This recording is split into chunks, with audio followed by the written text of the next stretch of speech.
예, 지난 시간에 이어서 아브라함에게 주신 언약, 오늘은 소제목으로 열국의 아버지라는 제목을 가지고 강론 드리도록 하겠습니다.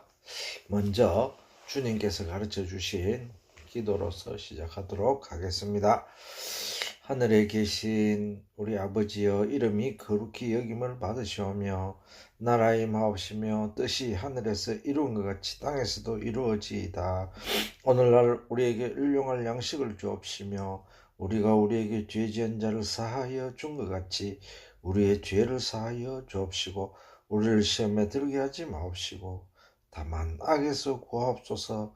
대개 나라와 근세와 영광이 아버지께 영원히 있사옵나이다. 아멘.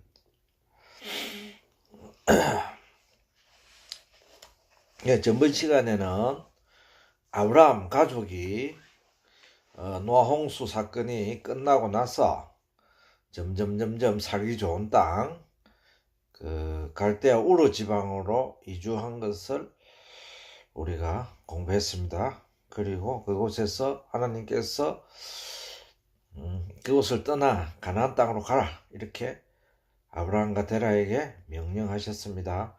그래서 그들이 그 셋째 아들 막냉이 하란이 돌연사를 했습니다.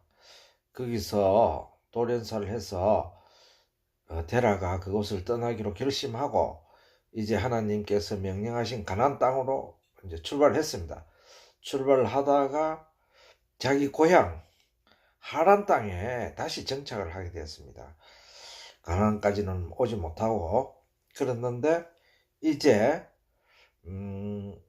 아브라함이 그 아버지 데라가 하란 땅에서 죽어버렸습니다. 그리고 다시 하나님의 명령이 내려졌습니다. 가나안 땅으로 너는 빨리 가거라, 이렇게 명령이 내려졌습니다. 오늘은 아브라함이 열국의 아버지가 되는 그러한 과정, 그것을 우리가 공부하도록 하겠습니다. 먼저 창세기 성경 창세기 12장 1절에서 5절 말씀을 제가 봉독하도록 하겠습니다. 여호와께서 아브라함에게 이르시되 너는 너희 본토 친척 아비의 집을 떠나 내가 네게 지시할 땅으로 가라. 내가 너로 큰 민족을 이루고 네게 복을 주어 네 이름을 창대케 하리니 너는 복의 근원이 될지라. 너를 축복하는 자에게는 내가 복을 내리고 너를 저주하는 자에게는 내가 저주하리니 땅의 모든 족속이 너를 인하여 복을 얻을 것이니라 하신지라. 이에 아브라함이 여호와의 말씀을 쫓아 갔고 롯도 그와 함께 갔으며 아브라함이 하란을 떠날 때 그의 나이 75세였더라. 자, 하란 땅에 있을 적에 아버지 데라가 죽고 하란 땅에 아브라함도 있었습니다. 그때 또다시 하나님께서 명령이 내려왔습니다. 그리고 아브라함, 네가 복의 근원이 될 것이다. 그리고 너를 인하여 땅에 있는 모든 족속이 다 복을 받을 것이다, 이렇게 말씀하셨습니다. 그래, 그 말씀을 받고 이제 아브라함이 나홀을 빼고 그 가정들이 이제 가나안 땅으로 출발했습니다. 그때가 나이 75세였습니다. 가나안 땅에 도착한 아브라함의 나이가 75세였습니다. 아브라함은 아버지 데라가 하란 땅에서 죽자 이제 그는 그곳에 머물 아무런 이유도 없었습니다. 그가 가나안 땅에 도착한 것은 그의 나이 75세였습니다. 아브라함은 모든 믿는 이의 조상이며 아버지이며 또한 복의 근원이 되었습니다. 하나님께서 하란을 떠날 때 아브라함에게 그렇게 말씀하셨습니다. 언약 백성인 셈의 후예인 아브라함은 어려서부터 아마도 할아버지 나홀의 영향을 받아 신앙심이 깊었을 것입니다. 나홀은 신앙심이 깊었다고 전해져 옵니다. 믿음의 계보 가정인 아브라함 가족은 그 당시 노아의 아들인 셈이 생존해 있었으므로 홍수 사건 내용과 교훈 등을 셈 등 조상 등들로부터 전해 들었을 것이고, 그리스도를 통하여 인생들을 구원하시는 하나님의 구원 섭리를 또한 들어서 알고 있었고 깨닫고 있었을 것입니다. 노아의 첫째 아들인 셈이 아브라함이 하란에서 출발할 적에 그때까지 살아 있었습니다. 그래서 구전으로나 또 다 이렇게 하나님의 말씀이 전해졌을 것으로 생각하고 있습니다. 아브라함은 하나님께 받은 말씀, 갈대아 우르를 떠나라는 명을 받고 우상을 만들어 파는 아버지 데라를 아마도 설득했을 겁니다. 당시 갈대아 우르 지역은 세계 최대 문명인 메소포타미아 지역으로 엄청난 문명을 이루고 있었으며 도시국가로서 모든 인프라가 갖추어서 그곳을 떠나기란 여간 어려운 것이 아니었습니다. 지금 생각해도 농촌으로 가기가 좀 힘듭니다. 도시에 사는 사람들은, 도시에 이래 모든 여건이 형성되어 있는 사람들은. 그 당시에는 하물며 더했습니다. 총과 도시 국가는 엄청난 차이가 있어서 그 도시 국가에 사는 사람은 아무 연고도 없는 촌으로 가는 것은 굉장히 어려운 일이었습니다. 그래서 데라는 그곳을 떠나지 못하고 있다가 그 아들 하란이 죽었어야 하나님의 뜻을 깨닫고 고향 땅을 떠나 가나안으로 향했으나 여러 가지 이유로 결국은 고향 땅 인근인 하란 땅에 정착하게 되었습니다. 아브라함을 향한 하나님의 섭리는 아버지 데라가 죽자 또다시 아브라함을 부르시고 그 부르심에 순종하여 가나안 땅으로 들어갔습니다. 우리가 방금 창세기 12장 1절에서 우리가 5절까지 봉독을 했습니다. 아브라함이 이제 하란을 떠나서 가나안 땅에 세겜 땅에 정착하는 그러한 내용이었습니다. 가나안 땅에 온 아브라함은 그 땅에 무난히 정착한 것이 아니고 여러 가지 우여곡절을 겪었습니다. 가나안 땅에 기근이 심하여 애굽 땅으로 가게 되었고 그곳에서 사라를 바로에게 빼앗기는 그러한 사건이 또 생겼습니다. 하나님의 은혜로 가나안 땅에 다시 돌아온 아브라함은 초지 문제로 롯과 헤어지게 되었습니다. 그래서 아브라함은 자산을 택하고 롯은 초지가 무성한 소돔과 고모라 성을 택하게 되었습니다. 그 일대를 택해 결국은 소돔과 고모라 성에 가서 살게 되었습니다. 또 전쟁이 발생해서 롯이 포로로 잡혀가는 그러한 일들이 있었습니다. 그래서 아브라함은 가신을 이끌고 저 멀리 다메섹까지 쫓아갔습니다. 그래서 엄청나게 떨어진 다메섹까지 쫓아가서 그 가족과 모든 일행을 다 구해냈습니다. 그런 일이 있고 나서 아주 이제 성경적으로는 아주 큰 일입니다. 이 앞에 일어나는 모든 일보다 더 큰 일이 일어났습니다. 큰 사건이 생겼는데 이 사건은 이스라엘 민족의 미래를 결정하는 사건이었습니다. 창세기 15장 8절에서 13절까지 말씀을 제가 봉독하도록 하겠습니다.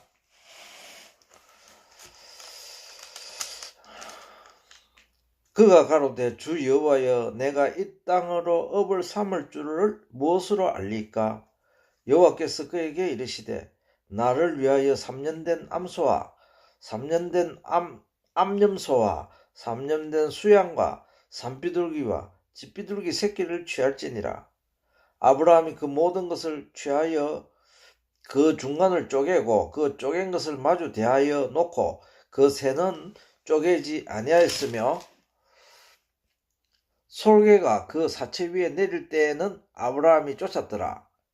해질 때 아브라함이 깊이 잠든 중에 캄캄함이 임함으로 심히 두려워하더니 여호와께서 아브라함에게 이르시되 너는 정령이 알라 네 자손이 이방에서 객이 되어 그들을 섬기겠고 그들은 400년 동안 네 자손을 괴롭게 하리니 그 섬기는 나라를 내가 징치할지며 그 후에 네 자손이 큰 재물을 이끌고 나오리라.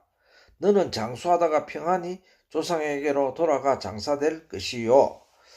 네, 여기까지 봉독하게 되겠습니다. 근데 앞에 일어난 일보다 더 큰 일은 바로 이 사건입니다. 즉 아브라함이 여러 가지 우여곡절 끝에 이제 그곳에 정착하게 되었는데 애굽에서 돌아와서 정착하게 되었는데 8절에 내가 이 땅으로 업을 삼을 줄 무엇으로 알리까? 하나님께서 그 앞절에 언약을 주셨습니다. 그죠? 네가 이 땅에서 무별처럼 네 자손이 많이 번성하고 그렇게 할 것이다. 이렇게 말씀을 했는데 내가 이 땅으로 업을 삼을 줄 무엇으로 알리까? 이 핵심 구절입니다. 성경은 하나님과 사람과의 언약의 책입니다. 하나님과 아브라함의 약속은 대단히 중요한데 그 약속의 핵심은 아브라함을 통하여 인류를 구원하실 메시아, 곧 예수 그리스도를 주시겠다는 약속이셨습니다. 하나님과 아브라함의 신뢰는 대단하였다고 할 것입니다. 믿음의 조상으로 기록된 아브라함은 전혀 알지도 못한 가나안 땅에 믿음으로 홀로 온 분입니다. 갈대아우르 그 수천 리 길을 떠나서 아무 연고도 없는 가나안 땅에 아브라함이 온 사람입니다. 그건 또 오직 하나님의 말씀에 의지해서 그 사람은 온 겁니다. 아브라함은 알다시피 고귀한 사람입니다. 아브라함은 어렸을 때부터 유명한 사람입니다. 그리고 그 집안은 가난하지도 않았습니다. 그런데 그가 갈대우르를 떠나서 가나안 땅에 온 것은 순전히 믿음 때문에 온 것이죠. 하나님께서 가라고 명령하셨기 때문에 갈대우르를 떠나라고 하셨기 때문에 그렇게 한 내용입니다. 그런데 우리가 자세히 살펴보면 본문 8절은 참 이상합니다. 그죠? 내가 이 땅으로 업을 삼을 줄 무엇으로 알리까? 하나님께 반문하는 그런 내용입니다. 이 말씀 속에는 아브라함이 하나님을 불신하고 있다는 뜻이 내포되어 있습니다. 본문 8절 말씀은 아브라함이 하나님의 말씀을 신뢰하지 못하고 반문하는 말씀입니다. 그리고 곧 뒤이어서 그 말씀이 떨어지자마자 하나님께서는 제사를 요구했습니다. 우리가 다 잘 알죠. 제사는 죄가 있으면 제사를 드려야 되는 것이죠. 그래서 여러 가지 그 하나님께서 요구를 하셨습니다. 이 말씀 속에 담긴 뜻은 단순한 반문이 아니고 하나님께 대한 불신으로, 따라서 제사를 요구하심은 아브라함의 불신으로 인하여 초래된 것임을 알 수 있습니다. 당시 중동에서는 언약을 할 때 짐승을 둘로 쪼갰습니다. 그래서 맹세하면서 배반하지 않겠다, 배약하지 않겠다, 그렇게 약속하는 것입니다. 만약에 그래 하면은 이 짐승처럼 둘로 쪼개지는 것이죠. 아브라함은 제사를 드림에 있어서 새를 쪼개지 않으면 그의 신앙 상태를 나타내며 캄캄함이 임하여 두려워하였다는 말씀은 그의 심정, 영적 상태를 나타내고 있습니다. 믿음의 조상 아브라함의 불신앙은 하나님의 노를 불렀는데 그로 인하여 그 후손이 애굽에서 400년간 종살이하게 되었습니다. 그죠? 우리가 여기에 요 15장을 자세히 한번 읽어보면은 하나님께서 그 무자한 아브라함에게 밤에 이끌어내셨습니다. 그래서 나는 자식도 없는데 어떻게 내 자손이 그렇게 번성하고 숱한 그렇게 하겠습니까? 이래 하니까 그렇게 고민하고 있으니까 하나님이 이제 밤에 하늘에 별을 발하였습니다. 그래서 별이 하늘에 촘촘하게 박혀 있었습니다. 네 자손이 이렇게, 네 후손이 이렇게 하늘에 이 별처럼 많을 것이다. 이렇게 약속을 해서 아브라함이 그것을 믿었다고 했습니다. 그래서 그것을 의로 여겼다. 이렇게 말씀했습니다. 그죠? 믿음이 의로 되는 그러한 순간이었습니다. 그죠? 그랬는데 아브라함이 뜻밖의 말을 하였습니다. 방금 읽은 8절 말씀을 했습니다. 하나님, 내가 이 땅으로 하나님께서 업을 주실 줄 내가 무엇을 보고 알겠습니까? 이렇게 했습니다. 그죠? 하나님 참 이때까지 데리고 나와서 이리 교육하고 저리 교육하고 했는데 참 기가 안 막히겠습니까? 그래서 하나님께서는 바로 제사를 요구했습니다. 3년 된 암소, 3년 된 암염소, 3년 된 수양, 산비둘기, 집비둘기 종류도 많죠. 그리고 나서 바로 하나님께서 아브라함이 그 심적으로 굉장히 두려워했습니다. 밤에 잘 적에. 그리고 캄캄함이 임했다는 것은 그죠? 예수님이 떠나고 빛이 떠나고 캄캄함이 임한 사탄이 그에게 마음을 점령하게 되어 있습니다. 그러니까 불안하고 하나님을 믿지 못하는 불신 이런 것이 왔습니다. 그래서 하나님께서는 아브라함에게 네 후손이 400년간 객이 될 것이다. 종살이 할 것이다. 그렇게 말씀하셨습니다. 이방 땅에서 객이 돼서 나중에 그게 애굽으로 끌려갔죠. 끌려간 게 아니죠. 가뭄이 들어서 양식 구하러 간 거죠. 그래서 400년 동안 종살이 할 것이라고 말씀했습니다. 15장 13절을 제가 봉독하겠습니다. 네 자손이 이방에서 객이 되어 그들을 섬기겠고 그들은 400년 동안 네 자손을 괴롭게 하리니 400년 동안 이제 네 후손이 네가 그 불신앙으로 인하여 그렇게 벌을 받을 것이다. 이렇게 말씀했습니다. 우리가 전번 노아 홍수 사건 후에 포도원에서 노아가 벌거벗고 누웠을 적에 그 세 아들이 행한 일들이 있었죠. 그 행한 일은 그 순간적인 일입니다. 그죠? 그러나 그 순간적인 일로 하나님께서는 그 세 아들에게 다 축복과 저주를 내렸습니다. 그죠? 셈과 야벳은 축복을 받고 함은 저주를 받았습니다. 그러니까 우리가 신앙생활 하면서 그때도 공부했지만은 신앙을 표할 때가 있습니다. 결정적으로. 평소에는 그냥 그렇게 살면 됩니다. 막 그렇게 살면 되는데 아주 결정적인 날일 때, 그러니까 하나님께서 네 자손을 하늘의 별과 같이 많이 주겠다. 그래 하면은 하나님을 찬양하고 또 그렇게 의심 없이 그렇게 살면 될 것인데 아브라함에게는 의심의 그러한 마음이 들어왔습니다. 그래서 믿음의 조상 아브라함이기 때문에 이제 하나님께서는 그 백성을 400년간 종살이 시키기라고 말씀을 했습니다.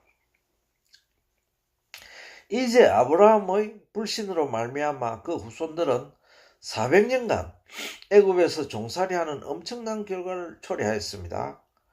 훗날 언약 백성인 이스라엘 백성들의 광야길에서의 패역은 바벨론 포수를 불러왔습니다. 그죠?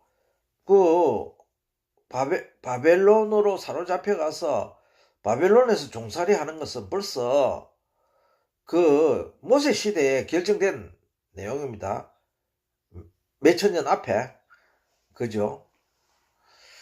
유대 백성이 예수 그리스도로 예수님을 십자가에 못 박음으로 그 백성은 망하고 온 지구상에 흩어지게 되었습니다.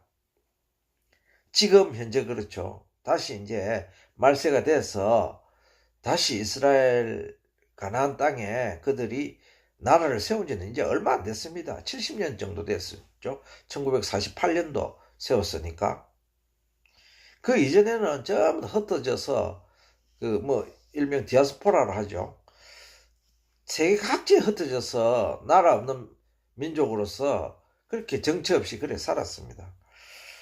이 모든 일들은 한편으로는 하나님께서 너무하지 않나 라는 생각을 할 수 있으나 더 깊은 섭리는 이 일을 통하여 더욱 친아들을 만드시고 더욱 친백성이 되어 하나님께 감사함을 깨닫게 하심이 목적이다. 예, 이 400년간 종살이도 하나님이 아브라함에게 벌을 내린 걸로 우리가 다들 알고 있습니다. 그죠? 그런데 그거 알고 보면은 하나님의 지극하신 사랑이 숨어 있습니다. 그래서 우리가 성경 이 66권을 전체적으로 읽을 적에 항상 하나님께서는 이러이러하면 우리가 한 구절, 한 사건, 한 단편적인 일로 하나님을 오해할 수 있습니다. 하나님은 너무하신 거 아이가? 하나님께서 왜 이래 하시노? 이렇게 생각할 수 있지만은 더 깊은 차원 높은 그런 곳에서 보면은 그것이 결국은 복이 되고 우리에게 하나님께서 더 큰 축복을 주시기 위한 그러한 내용, 모든 내용이 다 그렇습니다. 모든 내용이. 그래서 성서를 한 구절만 갖고 또 몇 구절만 갖고 이렇게 하나님은 이렇게 하실 것이다. 이렇게 하실 것이다. 물론 그렇게 하실 것이죠. 소규모적으로는. 그러나 큰 의미로 봐서는 하나님은 사랑이시기 때문에 그 사랑의 그 뜻을 놓치면은 성경 전체를 놓칠 수가 있습니다. 그래서 우리는 성경을 읽을 적에 항상 그 부분을 우리가 생각하고 하나님의 사랑은 영원하시다. 하나님의 자비하심도 영원하시다. 하나님의 인자하심도 영원하시다. 우리 시편 기자들이 매 그거 찬송하죠. 그것도 우리들도 그렇게 깨닫고 성경 말씀을 그래 읽어야 엉뚱방향으로 안 간다 이 말이죠. 자, 400년간 종살이 시킨 이유는 그죠? 우리가 이제 뒤에 야고보 일대기에서 공부하겠지만은 이스라엘 민족을 크게 번성케 하심이 목적이었습니다. 많은 민족이 섞여서 척박한 땅인 가나안 땅은 민족 번영을 이룰 토대를 만드는 곳으로 적합하지 않습니다. 실제로 오랜 세월이 흐르면서 가나안 모든 족속은 다 멸절되었습니다. 실제로 지금 성경상 옛날 모세시대부터 내려오던 가나안 족속은 이스라엘 민족 빼놓고 지금 다 죽었습니다. 하나도 그 종족을 이어오는 종족이 없습니다. 현재 팔레스타인 지역은 아랍 사람들이 차지하고 있습니다. 그 가나안 족속들이 아닙니다. 지금 팔레스타인 아랍 족속은 아시죠? 이스마엘 자손으로 아랍이라는 그 말 자체가 사막에서 거주하는 그런 사람들 아랍이라 이랍니다. 베두인족 같이 그렇게 사막에 거주한 사람 그렇게 생활하는 사람 그 민족이 아랍 족속입니다.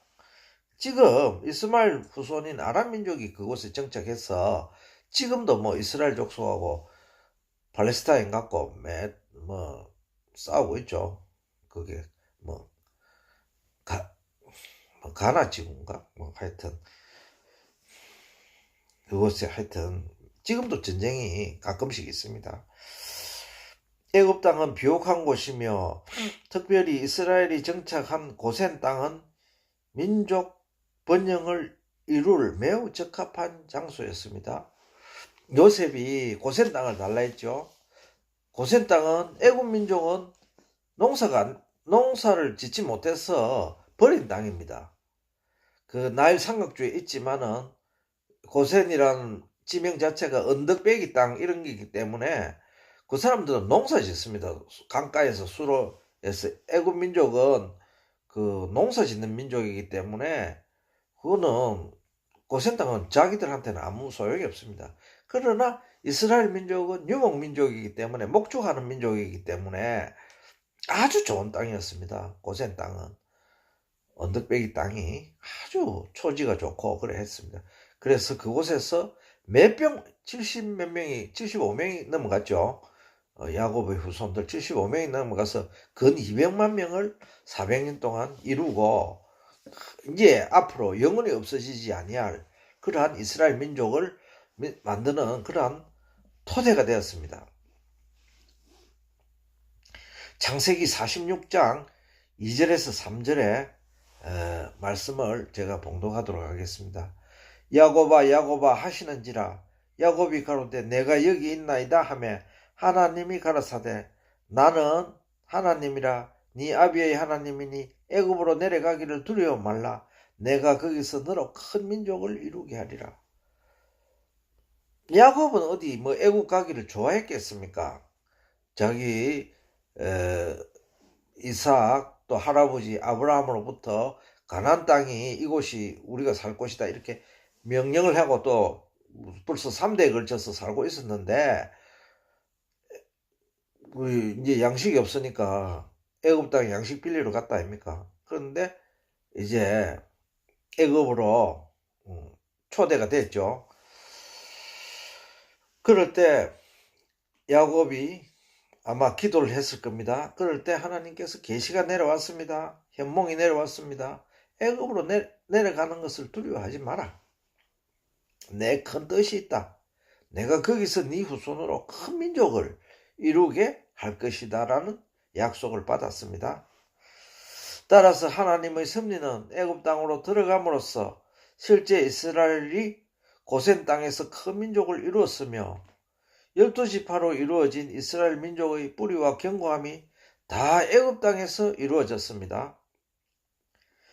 또한 실제적으로는 이스라엘 민족이 400년간 종살이한 것이 아니고 모세 시대에 이르러 본격적인 단합이 시작된 것입니다.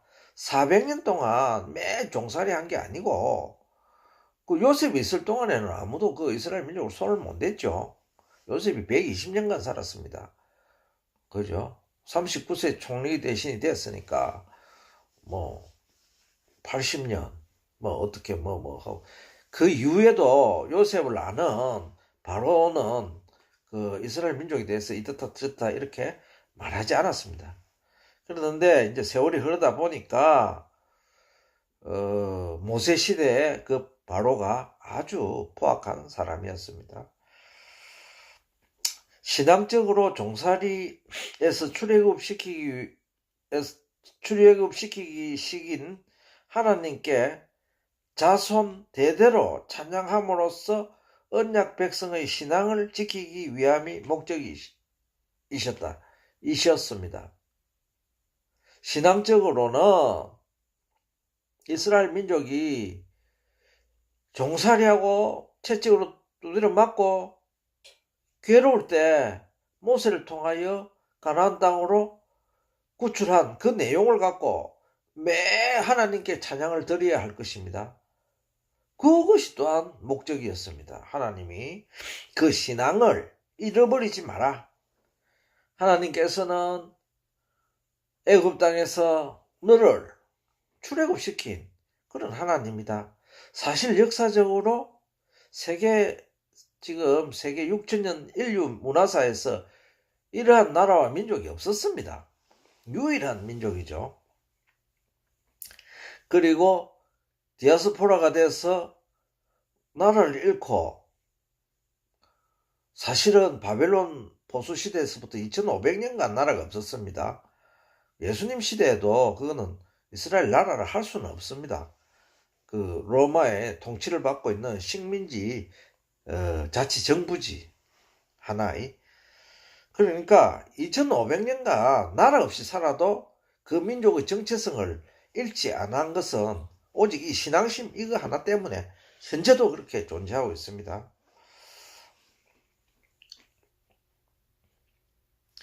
창세기 17장 2절에서 5절 말씀을 제가 봉독하도록 하겠습니다.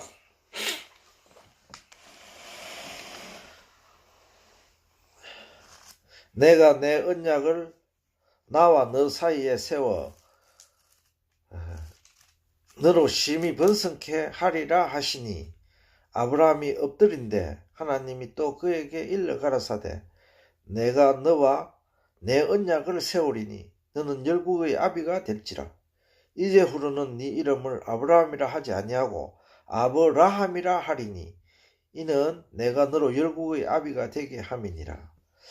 자, 아브라함이 99세 때 하나님께서 또 계시가 나타났습니다. 하나님이 나타나셔서 말씀하시기를 이제는 네 이름을 아브라함이라 하지 마라. 아브라함이라 해라. 그죠? 아브라함은 고귀한 자입니다. 고귀한 자, 아브라함. 그리고, 아브라함은 이제 열국의 아비, 이런 뜻입니다. 이제 놀라운 일이 나타나게 되었는데, 그것은 아브라함에게 하나님께서 주신 새 이름을 주셨는데, 그 이름이 아브라함이었습니다. 알다시피, 아브라함은 존귀한 자였습니다. 그죠? 존중받고 있는, 존대받고 있는 그런 사람이었는데, 그게 아브라함으로 바뀌고 열국의 아버지로 바뀌었습니다. 이것은 성경적으로 굉장히 중요한 일입니다. 아브라함에서 아브라함으로 바뀐 것은. 왜냐하면은, 예수님이 니시에서 올 거라는 그러한 계시를 말씀을 약속을 주신 거기 때문입니다. 열국의 아비 속에 포함되어 있는 것은. 그래서 너로 말미암아 모든 족속이 다 복을 받을 것이다. 그렇게 말씀하셨죠. 갈라디아서 3장 8절에서 9절 말씀을 제가 봉독하도록 하겠습니다. 또 하나님이 이방을 믿음으로 말미암아 의로 정하실 것을 성경이 미리 알고 먼저 아브라함에게 복음을 전하되 모든 이방이 너를 인하여 복을 받으리라 하였으니 그러므로 믿음으로 말미암는 자는 믿음이 있는 아브라함과 함께 복을 받느니라. 이게 놀랍죠? 이 이신덕이의 말씀은 이제 믿는 자에게는 아브라함이 믿음으로 말미암아 복을 받았기 때문에 아브라함과 똑같이 우리가 예수 그리스도를 믿는 자에게는 그 믿는 것 자체가 의가 된다 이거죠. 칭의를 하죠. 의로운 사람이다 이렇게 이제 되는 것입니다. 이게 아주 놀라운 복음의 핵심 중에 또 핵심입니다.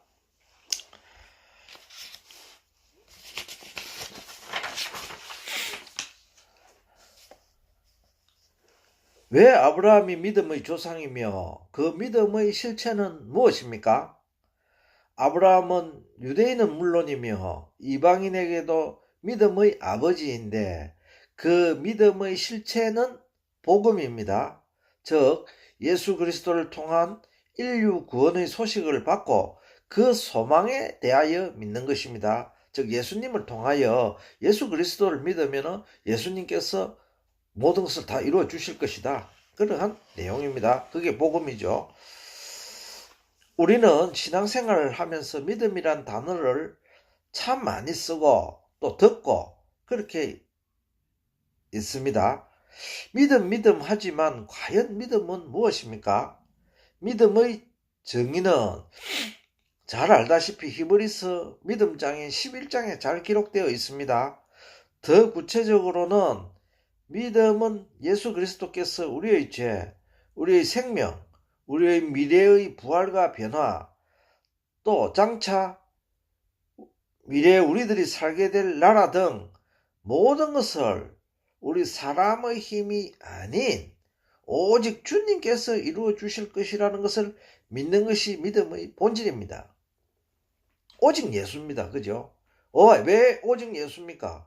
하나님께서 당신의 아들이신 예수 그리스도에게 우리의 통치를, 우리의 모든 세계를, 영계와 물질계, 미래계를 다 하나님께서 맡기셨습니다.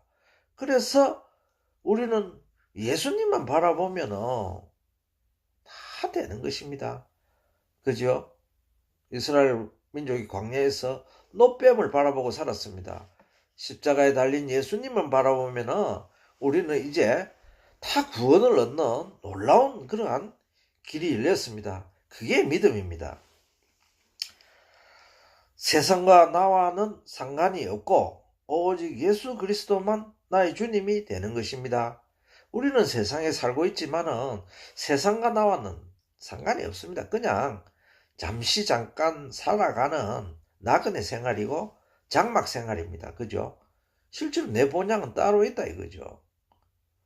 내 본향이 어디입니까? 예수님이십니다. 아브라함이 된 사실은 성경 역사상 매우 중요한 의미를 가집니다.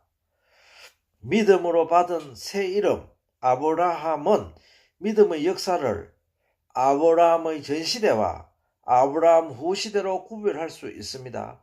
앞에 우리 선진들도 다 믿음으로 생활했습니다만은 사실상 믿음의 본질, 믿는 것이 무엇이냐? 이것은 아브라함 시대에 나타난 것입니다. 아브라함 시대에 하나님께서 아브라함과 맺은 언약으로 나타난 것이죠. 그래서 아브라함 전시대하고 아브라함 후시대하고는 완전히 틀린다 이거죠. 이제 아브라함 후시대는 아브라함의 믿음을 따라서 그 본을 따라가는 우리 전부 다 아브라함의 후손들이 됐습니다. 그래서 그분은 열국의 아버지입니다. 하나님께서 약속하신 아브라함이 열국의 아비가 되리라는 말씀 속에는 반드시 아브라함의 후손을 통하여 메시아 곧 예수 그리스도께서 오실 것이라는 약속도 되는 것입니다. 예, 오늘 말씀은 이것으로 하고 다음 시간에 계속 달아서 말씀드리도록 하겠습니다.